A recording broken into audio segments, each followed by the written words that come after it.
All right, we're recording. I am calling the June 25th DEI subcommittee meeting to order. Taking roll call, all three subcommittee members are present physically and myself on Zoom. I would look to move to have someone move to approve the agenda. So move. Second. All in favor? Aye. At this point in time, there are no emailed public comments that were being asked to be shared. And from my view, there does not appear to be community members present in this meeting to share thoughts. Can you guys confirm that no one's there? Yeah. Okay. Yeah, the only All right. comments I think we had done were ones related to a committee meeting that's coming up on Friday in policy, but there's nothing for tonight. Correct. Okay. Then I'm going to move right on to the district 3-year plan as presented by Tiffany. Tiffany, you're up. All right, thanks so much. Sorry I can't be there in person. I'm at the Disproportionality Institute in Green Bay with a team of about 11 teachers that we have up here. So that's why I'm joining remotely. So first of all, you should have some hard copies of the plan too that I left with Rebecca, but I only printed 10 copies because it's still in draft form, and it's still, we can add, change, delete things as we want to. Each 2-page spread is like looking at one school year. So I know we initially had talked about having a 3-year plan for DEI. So that's why we really looked at, what do we want to do each school year?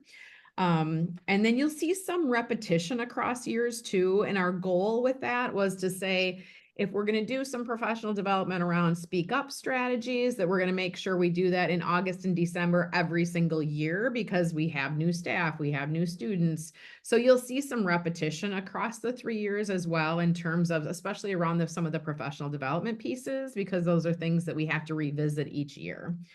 And you'll also see that the action plan is even though it looks long, it's much, much shorter than it was.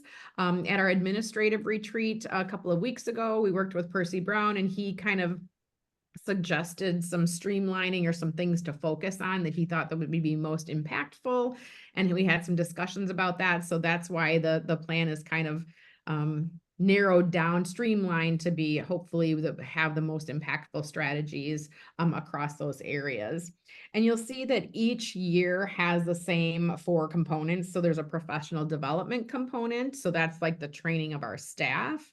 There is a universal instruction component, which is more, what are we going to teach students? And then we have the family engagement and stakeholder communication piece, and then also a policy and procedure piece. One thing that we found this year, despite the fact that we were doing a lot of work, is we really weren't, our team, we weren't consistently communicating out with the rest of the district what work we were doing throughout the year. So we wanted to make sure in this plan we had a solid way, a plan to communicate out our work as well with the district, and obviously with the broader community as well. So that is that piece there. And then you'll also see, like under policies and procedures, another piece, one that's coming up probably relatively soon in terms of policy, is an anti-hate speech policy that we drafted, and I'm making some revisions to based on input from at our administrative retreat.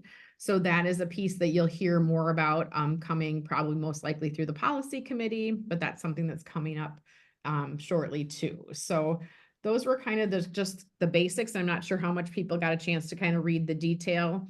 And I know we talked about, having an action step, a timeline, and a person responsible. And the only other thing, of course, after I kind of had my final, look for this document, then of course I started thinking about things that I could have added too. So some of my own personal things were, maybe adding in some introductory information or introductory paragraph, adding the names of our steering committee members. And then the one piece I was on the fence about adding, but like our goals and like how we plan to measure those goals, like how do we know that this plan is going to be impactful?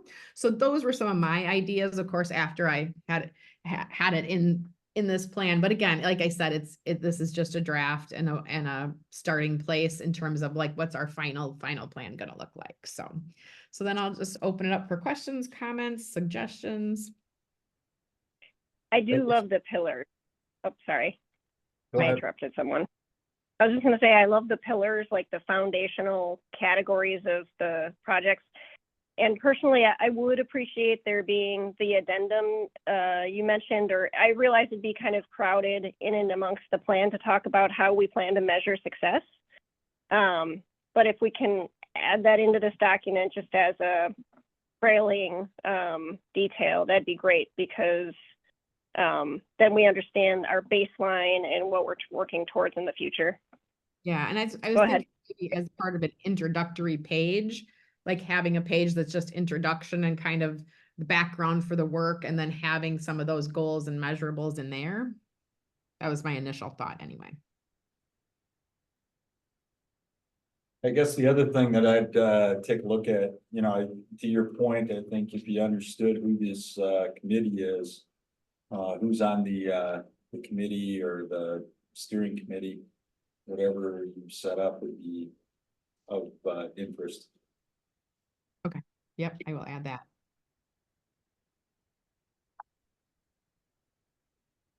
Just a point of process, Tiffany, are you looking for the committee at this point to kind of provide you final feedback? Or are you looking for that and then to kind of have it come back at a subsequent meeting in the next month or so to then have like an approval of this moving forward? Or are you looking for an approval at this point, given the feedback that we receive, and then have that included in the July board meeting? I was thinking, yes, I guess I'd like to go forward to the full board before the school year starts, obviously. I will be on vacation the week of the July board meeting, so it's up to, but I'm sure Tim or Lisa or Amy could certainly speak to some of these pieces as well. But yeah, I think an approval to go on to the full board would be ideal. All right, and Tim just said he'll be on vacation at the July meeting as well. Okay. So do you see it any way problematic to have it at the August board meeting where you guys could be present? No, I don't think so. I think August would be fine. All right, so then I think the question is as far as the committee's work tonight, obviously Jack's given some feedback, Dawn's provided some. Is the committee comfortable with any feedback we receive then to have Tiffany make those adjustments and then take it directly to the board in August? Or do you want to have another committee meeting to review it? Yeah, because we could review, I mean, if we're not gonna go till August anyway, we could certainly in July, you know, have a meeting to review the final if we want to. Either way is fine with me. Mark may have some additional comments here. I was just trying to get my process kind of laid out so we knew kind of what we were shooting for here. So again, kudos, it's very comprehensive, and the format I think is extremely clear. I like how it's segmented with the goals, timeline, person responsible, all really good stuff. I do wonder if you're going to have the mission and vision statement, do you want the diversity statement included with it too? It seems odd that it would not be, given it's coming from the diversity committee. Yeah. And then I just had a couple of questions, and maybe it's more of a Tim question than a you question. I was a little concerned with how much PD in year one, given a number of the other initiatives that the district is doing, particularly, I mean, now a couple of them are must-dos like the Title IX, I get that piece, and then some of these others are starting points. But then when I saw the restorative practice training, well, that's mostly to the administrative staff, but at what point does that end up advancing to the teaching staff? And so I just didn't want to overwhelm with too much. Right. And I know it's not a one and done, and that's a really good thing, but I just didn't know. Yeah, and I think that's where we tried to break it up, like not having everything be in like those first few days in Yep, August. Like yep. the speak up training would be at the building level and it would be kind of at the discretion of the principal, you know, if they wanted to do during an August staff meeting or wait until like an early September, you know, something, you Okay, know, they could build it in that way, because we wanted to make sure it wasn't all expected to be delivered, you know, again, you know, in those first few days when teachers are back in August, when we're all kind of jockeying for time during Right. those few days. So we wanted to try and embed that too. And like the reporting tool, again, this is something staff are familiar with, but we just want to make sure that it's reviewed at a staff meeting, like where it is on the website, how it works, you know, how things can be reported. So we tried to take those and weave them into more than just those welcome back, you know, beginning teacher days. okay. And then in terms of universal instruction, can you kind of give a high level understanding of how we're going to teach all students in grades 7 to 12 about all those different items? Is that going to be through homeroom?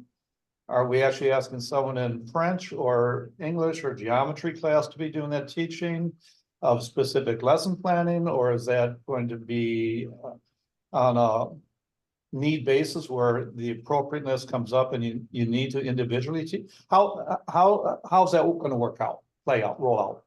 Yeah, so initially, obviously, in the professional development plan, we have right now, I think in all but one building, a trained person that can do speak up training with staff. So that's the first goal, obviously. Yeah, Once we do that, then delivering it through like a homeroom or at the high school, the advisory time, where even right now, at least at the high school level, not as sure about at the middle school level, they have kind of advisory slides that are put together by the student services staff and are sent out to teachers, like, here's your advisory slides for Monday morning, you know, and it could be about a variety of different topics, whether it's SEL or other things that need to be addressed.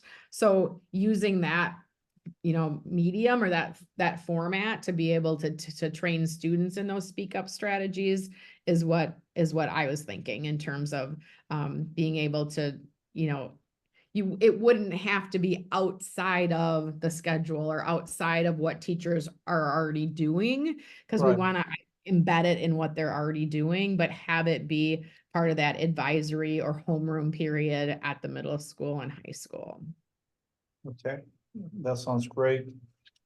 And then the other area, and I'm going to apologize when I start, looking at the goal 2, observance of months. I just found it extremely exclusive versus inclusive. Okay. I know I said something last time, and I'm not trying to be insensitive to the needs of our marginalized student bodies. But as I saw this limited list per month, and I was thrilled to see the Neurodiversity Awareness Month, by the way. I went to a number of websites just to see what different groups do, and there are certainly, if you look at Harvard and Seton Hall, they have a very limited one to marginalized groups. I go to Northwestern, and you know, every month that there has a designated representation, they included on their list. And for example,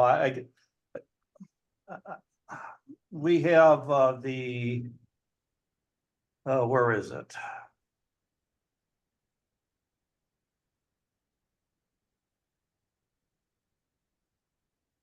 How many different groups do we have here in Waunakee? I don't see it right now, but you know, May, for example, is Jewish Heritage Month. October is Polish and German American Heritage Month. March is Irish American Heritage Month. July is French, so that's kind of out of the spectrum that we deal with. But I'm wondering, you know, as I look at all these different months that are listed, do we do this, how do we say, okay, this is the one we're going to center on to the exclusion of others for which we also have representation? Yeah, and I think that was a discussion in our DEI committee too, because we wanted to be clear that like, this is where we wanted to start, like for year one, knowing that we're not including every group and then going to year two. So we kind of looked at our population too, to say like, where do we want to focus our energy first? But this doesn't mean we're not going to address some of those other groups as well, if that makes sense, just because we knew we're pulling small groups together this summer to focus in on these areas. And we just knew in terms of capacity, we wouldn't be able to do everything at once. So that's why it's obviously stretched out over 3 years. But yeah, there are specific, we have a whole calendar of months, but also calendar of specific days, right? So there's specific Exactly. days. So then do we go down to that granular level? We probably will for some specific days. But yeah, I mean, it does get to a point where you probably can't do everything, but that we want to try and make sure we're recognizing all of the groups that are represented in our school district. Right, and then some of the groups are represented multiple times during the school year. Mhm. And so do we do that as well? And when I first came, there's a list of about 24 different holidays that we were supposed to recognize. We never did. I mean, they were listed in our board policy and that sort of thing. And I don't want that either, and I don't want to take away from this, but I feel very uncomfortable with the limitation. To the point that I don't know that I can support the plan. Mhm. I think that if we make it overly complicated, then it won't move forward. And I'd rather see something happen than nothing happen. So Tiffany, we're recognizing these at what is that? When are we recognizing this? During the school day? Right, like Hispanic Heritage Month is like September 15th to October 15th. So everyone, I didn't Or put during the school day, when are we hitting this?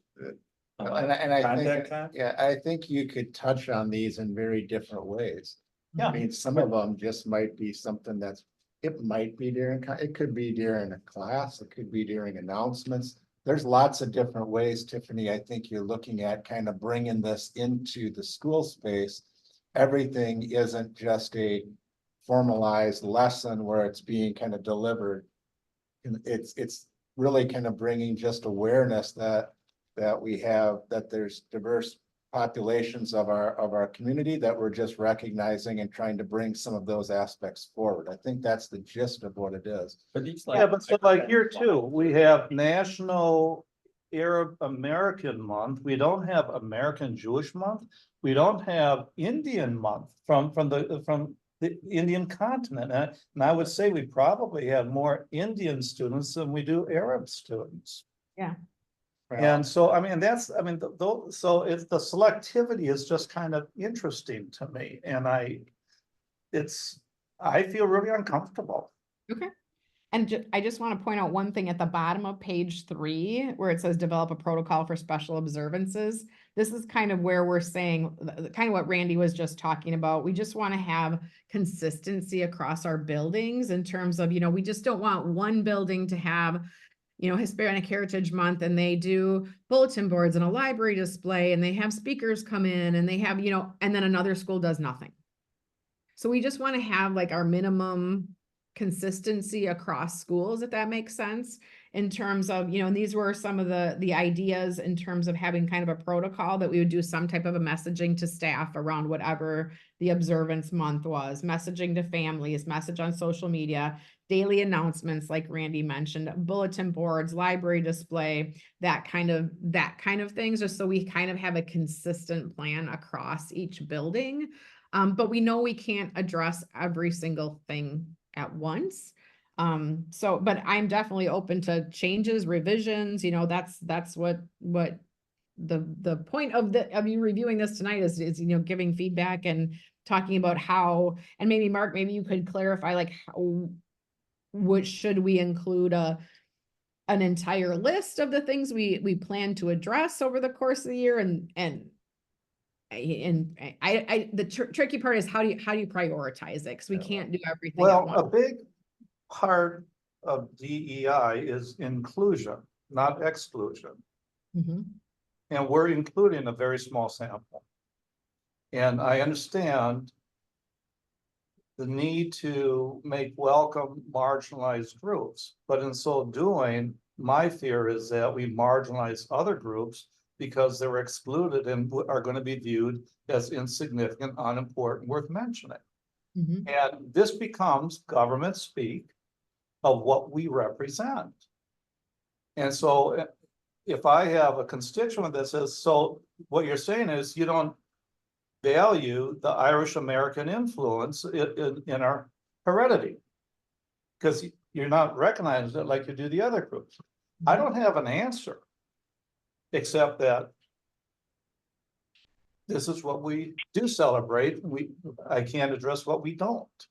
Mhm. And So- that, I and think that, if I that's where I guess I have a bit of a problem. So I, Part under the guise of inclusivity. And I mean, this There's is- no reason why we can't prepare an answer in advance.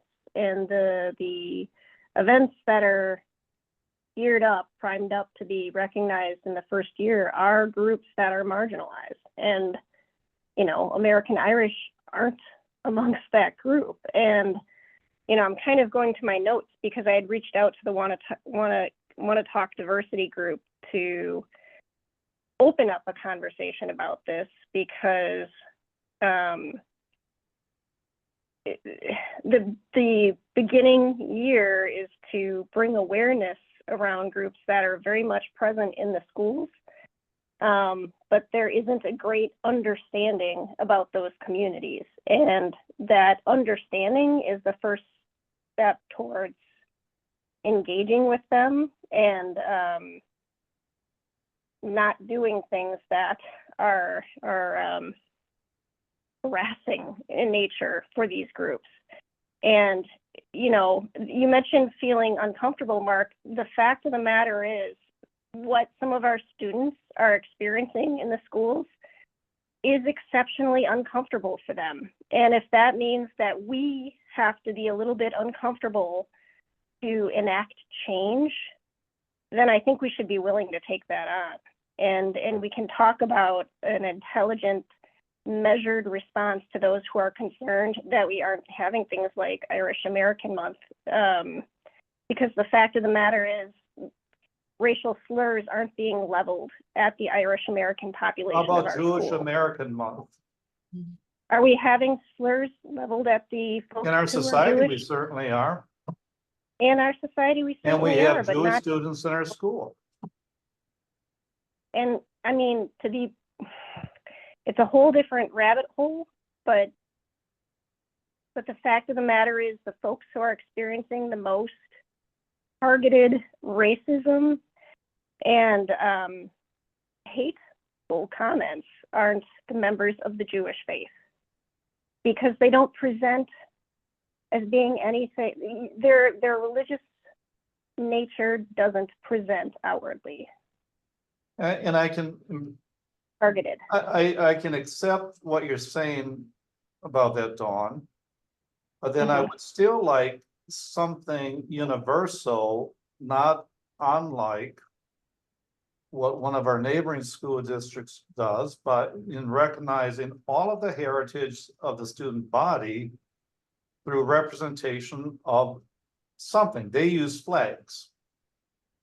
Every student heritage is represented by a flag. So if I were a student there, there'd be a German flag shown because of my German heritage. My grandfather immigrated from Germany. And so I don't know how many quadruples of flags they have in this presentation, but they do it with a PowerPoint on a whiteboard when you come in. To me, somehow, I would like to see some kind of inclusivity of the entire student body as part of this somewhere, if not year 1, year 2, year 3, at least it needs to be in the discussion and in the planning stage. Under 1/3 of the concept, diversity, equity, and inclusion. So it sounds to me like, in listening to this conversation, there's really no dispute that we want to be inclusive and recognize the, everybody who's present in our community. And we do have to start someplace, and where we start is not where we finish. At the same time, I think it's important we recognize and again, as someone who's on this committee, I understand our composition. I also stand the limited experiences as a committee, and I'm talking about the internal staff committee. I don't want to speak for board members that we bring to this. And so, I do think Asian American History Month, we do need to do more to recognize our Asian American students, but this is a very controversial topic in this area of work, that is a very, that's a label that includes a great diversity of individual experiences. You mentioned Indian American. So I do think some of these, we probably should circle back and reflect on our own stances, what they give us and how they limit us.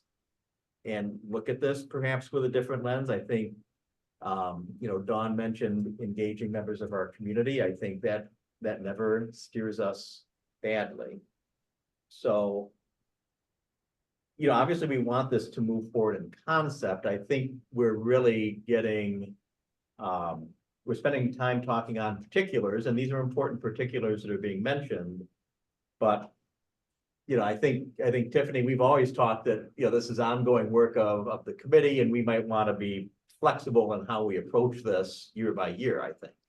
And maybe that's kind of part of the solution in terms of like taking out the specifics and just saying that our goal is to develop those, lessons addressing special observance months or special observances, and then which observances we focus on each year.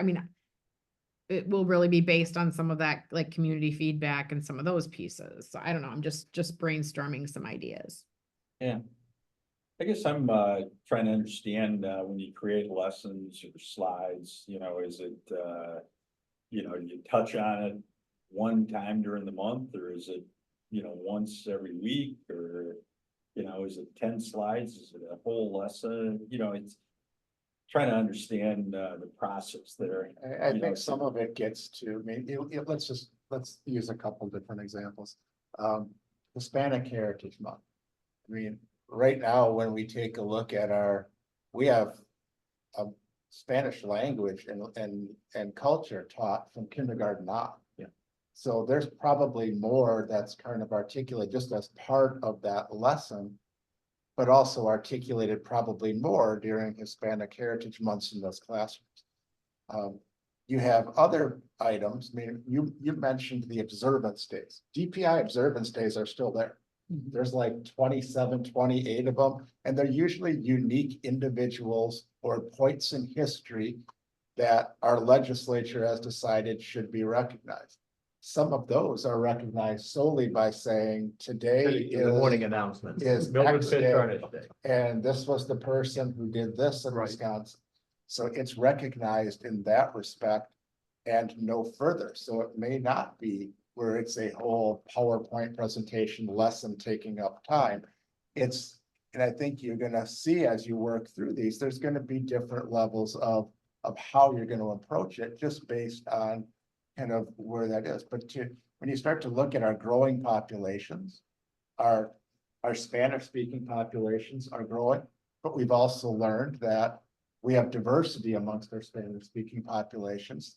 We have the kids who are we often kind of categorize them as coming from Mexico, but they're coming from many other Central American countries. And we're seeing that play out in our school as far as how they're culturally different.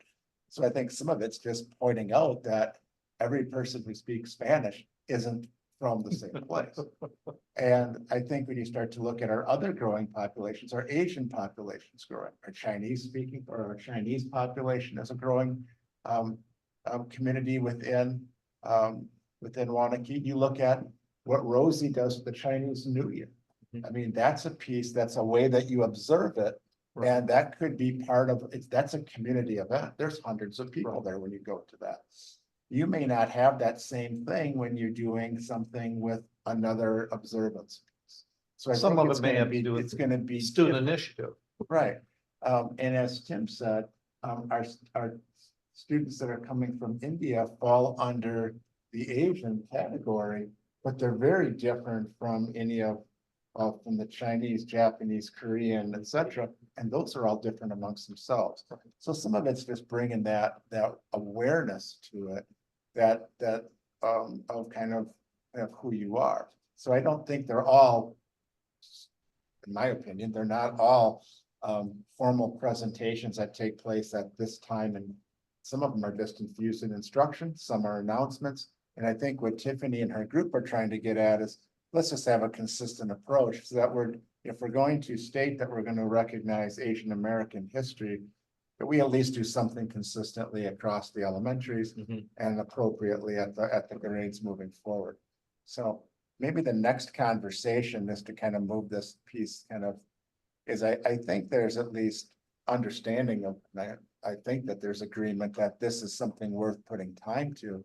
Yes. But I think what I hear Mark saying is he'd like to see kind of a little bit more of how this is gonna be done.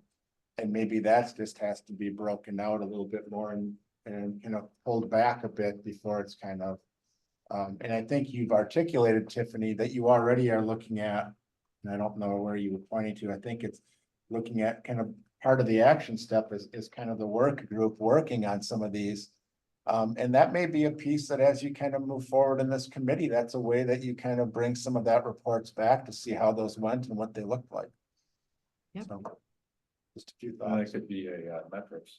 Right, absolutely. That could be one of your And that's metrics the, you're showing as far as protocol what you for, did and how you special did. observance. Absolutely. Special observance. Correct.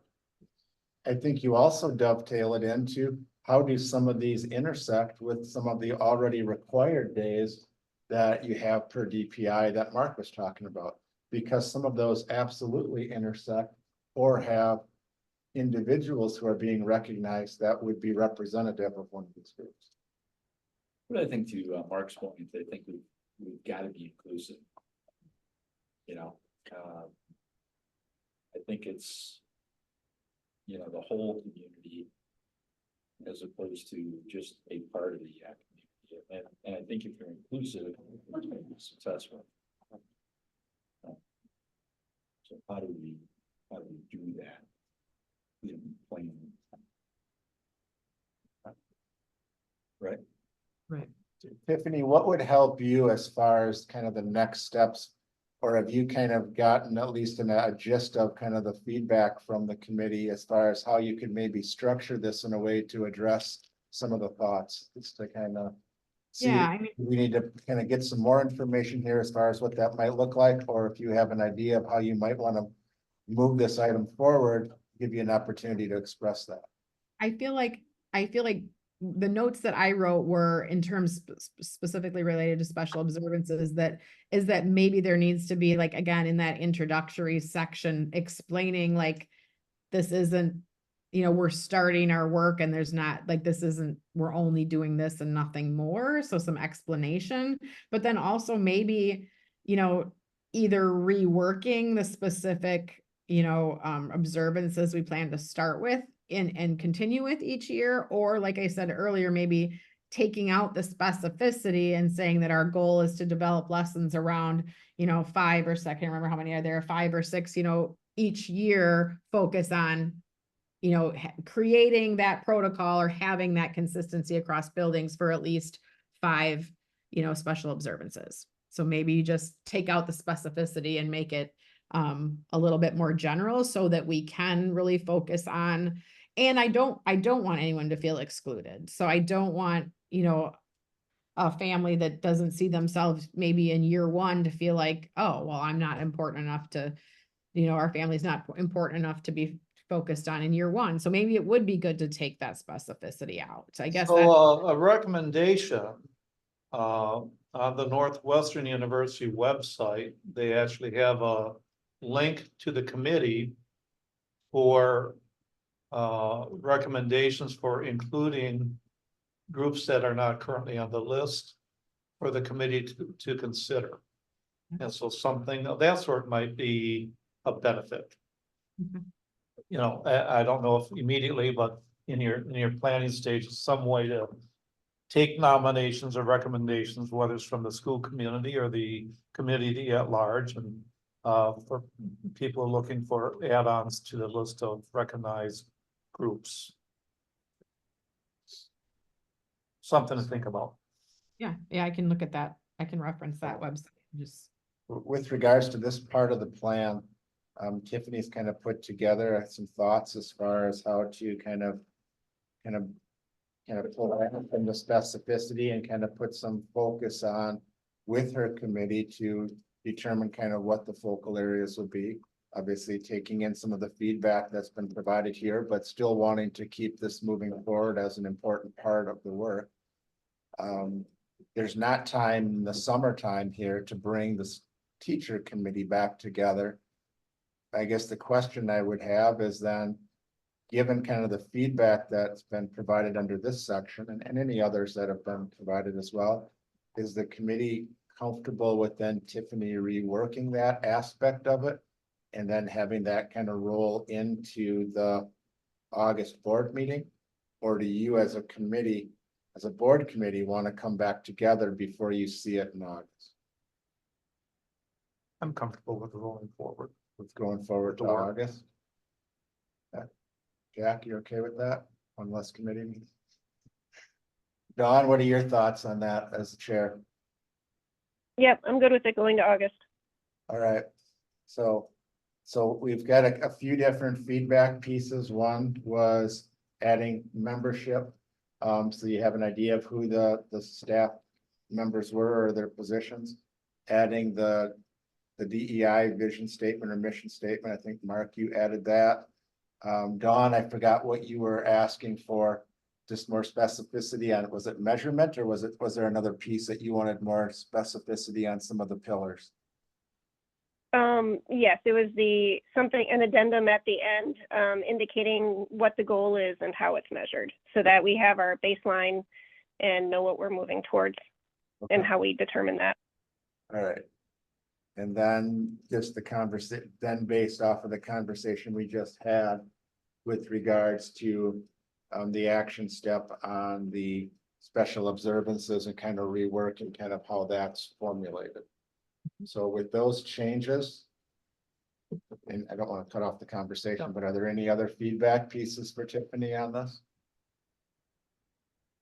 I think it's phenomenal work, and I kind of look at all the work that the committee has done and the leadership that Tiffany's provided. I think that's really positive. It's really helping to kind of formulate something that I think the board has asked for as kind of a vision of where to go. And something staff have asked for is kind of what direction is this heading and what are some of the areas that we can foresee in the future. And I think you can make corrections as you go. Absolutely. So if it doesn't work in year one or something needs to change, improve, whatever, I see this as kind of a working, living document. I agree. And because really after year one, you're probably going to have revisions for year 2 and 3. So you're probably going to have kind of a revision, each year as you go, depending on what was accomplished or wasn't accomplished, each year. So. So it's a guide. I guess from that perspective, I think I would, ask the committee if they would be comfortable kind of forwarding it from the committee with their recommendation with the changes we just discussed to the August board meeting. And then I think the ask in August would be then for the board to adopt this as a living document, but as the guide moving forward for the next few years. The only thing in the document, they talk about restorative justice, and I'm not sold on this restorative justice. And I guess, one of the things Because the thing is, you come together, you sit down, say kumbaya, you walk out, you really, Just more. I guess my piece on that, Jack, is and this is a piece that I've had several conversations with, and it's the direction I believe that all of our administrators view restorative justice. It's not a replacement, it's an add-on. So it doesn't replace traditional holding kids accountable and discipline. It's an add-on to what we traditionally do and work with kids as a way to help prevent things moving forward. So it doesn't remove things that are where kids are held accountable for their actions. And I think sometimes it gets misconstrued as being a replacement.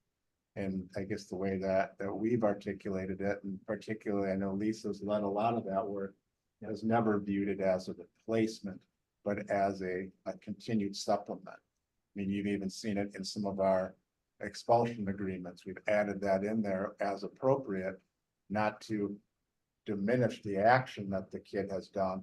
There's accountability to it, but adding that as a piece to help create the community so that you can integrate kids back together.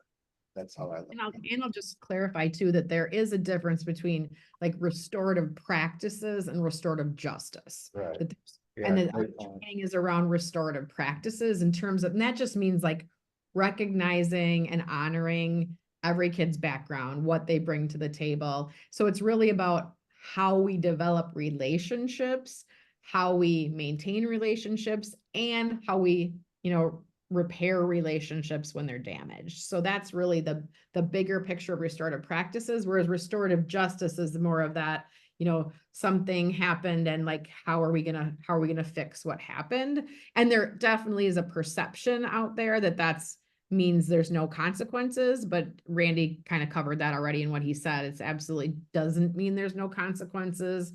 It's just sometimes we need to have some restorative pieces as part of that process too, so. Thank you. Yep. So I guess I just, Dawn, are you comfortable with kind of having an action of the committee to move it forward in August with kind of the tenets of improvement or adjustments? Or do you want this to go directly to the board without a recommendation from the committee and just have those? I guess my preference from my lens would be to have at least an endorsement with those corrections to move forward, so that there's an acknowledgement of the work that's been put in and I think the support generally of the work as a living document, as Jack said. And I can certainly send out, once the changes are made. I don't know if that's legal in terms of meeting structures and things, like if I send out the next version with these things added to the committee, or if that's considered like an online meeting. I would make a motion to move this forward as a living document with the additions and deletions as discussed. Thank you, Jack. Second.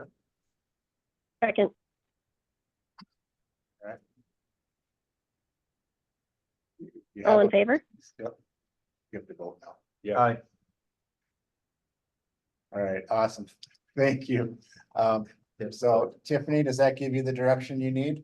Yep, I think so. Mhm. All right. wonderful. Thanks, Tiffany. All right, thanks so much. You bet. Have a great night. Yep.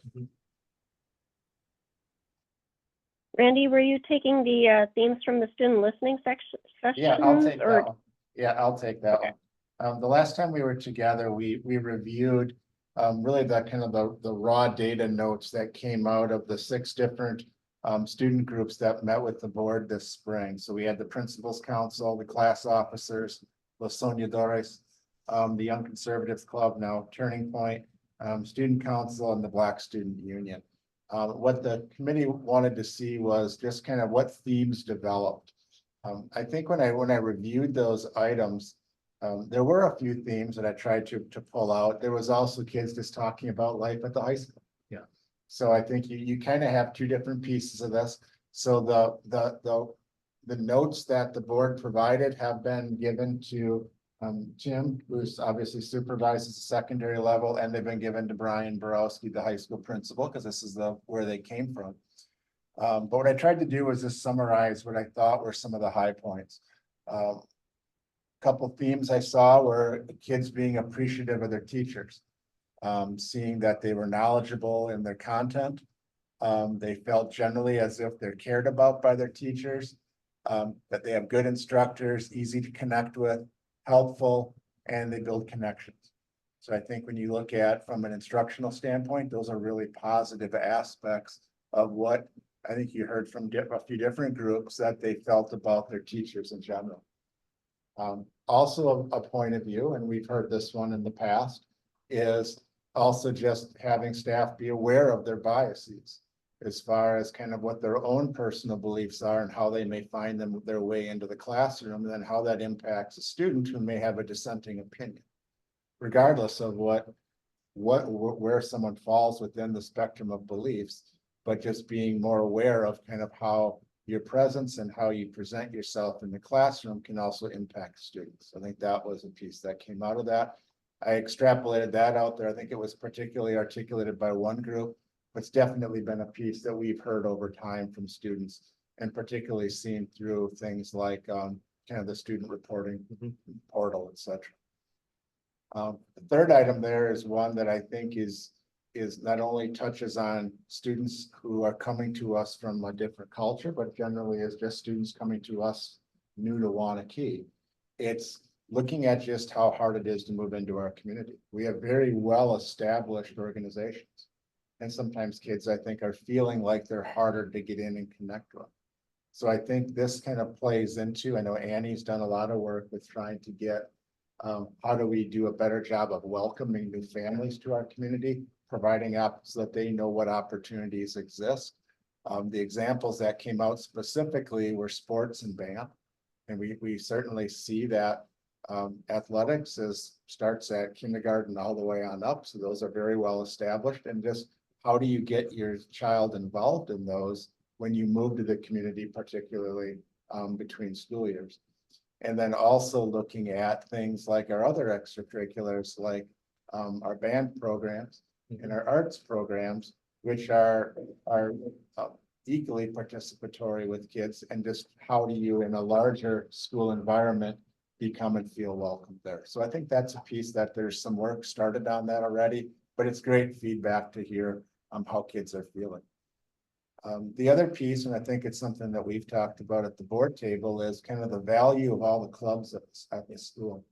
And I think what you heard from many of these groups, or at least I extrapolated out of them, is the value of having a place where they can go and they feel like they have where they belong, and they can connect with kids who are talking about things or interacting with things that are kind of lived experiences or belief systems that they have within those groups. So it really affirms the club structure that you've created and that you've allowed to take place. That's really driven by student interest and the value of those. And yeah. I guess just on that, obviously it's feeling comfortable in a group of people. How do we bridge the gap? And we've talked about this, you know, in the past. How do we bridge the gap between, you know, different organizations and so forth? Because, you know, that's society when you get out of this environment. It is, and I think it's bigger than your affinity groups. I mean, when I grew up, it was athletes and artists. Okay, it's the same thing. I mean, because you can look at, these are the affinity groups that came forward, but we have lots of them. You have the cross-country team and the football team and the volleyball team. Those are all affinity groups of kids who are coming together around a common interest. In many respects, these are just different because they're kind of either culture related, linguistically related, or belief related. So I think it's kind of a piece of, and that's I know a piece that the high school is looking at. And I know I provided kind of an article with Jim that just was about kind of how do you bring larger groups together to really want to kind of look at school culture. But I think it's broader than just the groups you talk to. I think it's the whole student body. Right. But I know that that's a continued conversation. They've tried a few things, obviously, over the last few years with varying levels of participation. But I think it's also the continuation of things like Principals Council, which is made up of kids who aren't necessarily part of student council. They're not part of student government. They're not one of the, they're brought in to kind of give another voice. So it's trying to bring some of those groups together, Jack, and use the leadership of that. And I think that's some of the direction, at least that I'm hearing, to try to determine how do you kind of build that student leadership capacity. Giving the admin. Not much, except that, you know, there is a pretty strong track record in different settings, and this tends to be something colleges have been leaders in creating kind of, dedicated periods, a week or 2-week period in the year where, the goal of the student body is to make an acquaintance or two with a student who you don't know that maybe doesn't share some of your experiences. And to create, you know, some school-wide goals, some individual incentives for making those contacts. We haven't really tried something like that, but there is a lot from other communities, although primarily in higher education, that suggest those can be effective too. You know, and just getting to, because there are larger high schools than Waunakee High School, but we're not a small high school anymore. And our community is growing, and it is very possible not to know all of your peers in the school well. And so how can we create and encourage opportunities to meet people? I Well, your guess, buddies program, I think, is an example of that. Like a where really good. You're example. joining two different groups of kids together. That's right. And it's created some really great things. And we need more of that. But we need more of that. From one of the groups I went to, I think it's not just germane to that one, but the whole idea of being either a first generation language speaker or even an economic impactful thing where as a student, you feel isolated Yes. because you don't have the parental support that some of the more traditional students have, because their parents went to college, and there are Yeah. even those families, there are kids who don't have the support from home with their academic or Mhm. college pursuits. How do we find those kids who are floundering, who really feel totally on their own, and give them the support that other kids do have, because they have a supportive family network with regard to education or regard to college or whatever it happens to be. But I know that was a huge thing from the group I spoke with, how alone they felt with so many things. And it was in the north, so. It's very true, but I think that's a good example. Best Buddies program's a really good example. But I think I think there's conversations to determine how can you do that. But Right. there's also a desire to have the affinity groups so that you have a connection. It's Exactly. it's a push-pull relationship piece. Right. How do you bring people together, but also how do you connect so that you find your space where you belong? So it's kind of both. And then the last part of the comments are really things that you're gonna hear out of it, probably any high school you talk to. Cell phone policy and bathroom policies. When can you use the restroom and when can you use your cell phone? Those are conversations I think that they're doing some good work to improve upon. The bathroom item, I believe, is an item that they're just coming back to some previous practices that maybe the kids have just gotten used to not having enforced. And I think the school is stating we need to go and kind of go back to where we were. And the cell phone policy has been evolving. And I think what you've heard from kids generally is that they just want consistency. So I think that that's definitely moving in the right direction. The curricular items, I think these are kind of just one-offs from whoever was in the groups. We have a lot of apprenticeships, but certainly they're looking at some that offer some other opportunities. Challenge with apprenticeships is you also have to have a willing participant to take you. So I think it's that's a reciprocal piece, and Michelle does a great job really trying to find things that meet the needs of kids. So I think that's one just to kind of keep in mind, and I'm sure that she'll take that to heart when she sees it. AP Physics, we do have the 2 levels of physics, so that's a conversation about is kind of what's the best model for advanced physics instruction. STEM opportunities is very similar. And then I think this is just, we have a number of kids who do go to school out of state, and just looking at what does it take to get into some of those schools and what are some of the prerequisites different than the Wisconsin system. So I think that's just good feedback for our counselors as they have some of those career planning opportunities. I was really surprised at that one. I think we got good counselors. If you need that support, I would assume that. Like I said, I think a lot of these are one-offs. You have a relatively small group of kids and this was brought up and it was written down, so it made Yeah. its way there. Do I see those as huge themes in the school? Probably the cell phone policy in the bathroom one. Probably everybody has an opinion on that. The other ones are probably ones that are more specific to kids who you were talking to. But they're good feedback aspects for us to kind of bring back. And really, I think the question was what happens to these notes? I think some of them fall into some of the work that Tiffany's doing. Some of this, the ones about welcoming new students, definitely falls into some of the work I know the admin team's done. And Annie has worked on with how do you welcome new families and just getting information out.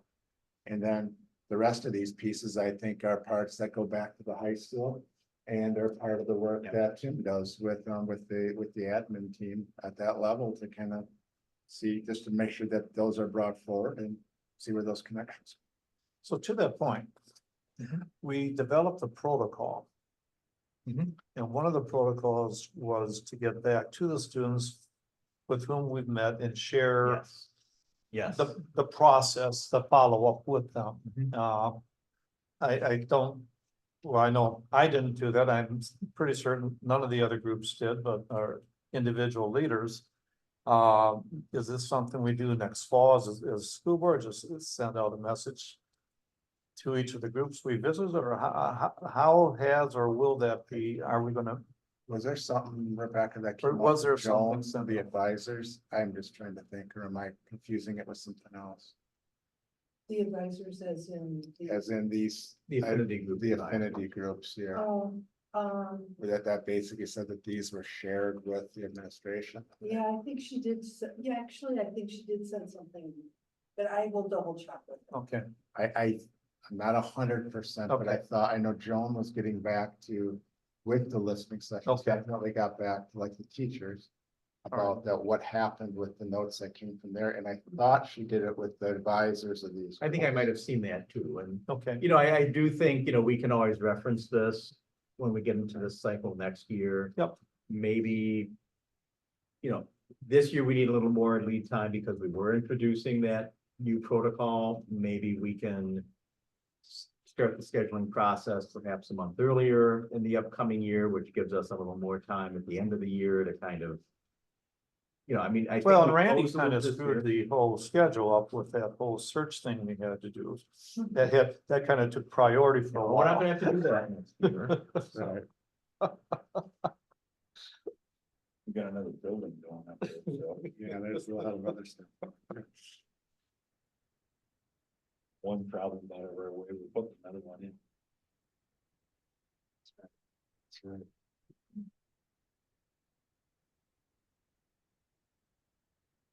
So what's the action item on this? I don't think, I totally agree, we should have a cell phone policy where it's across the board. This is how, if it's cell phone jails or whatever. Yeah, they've implemented a much stricter policy this year. This is just feedback on it.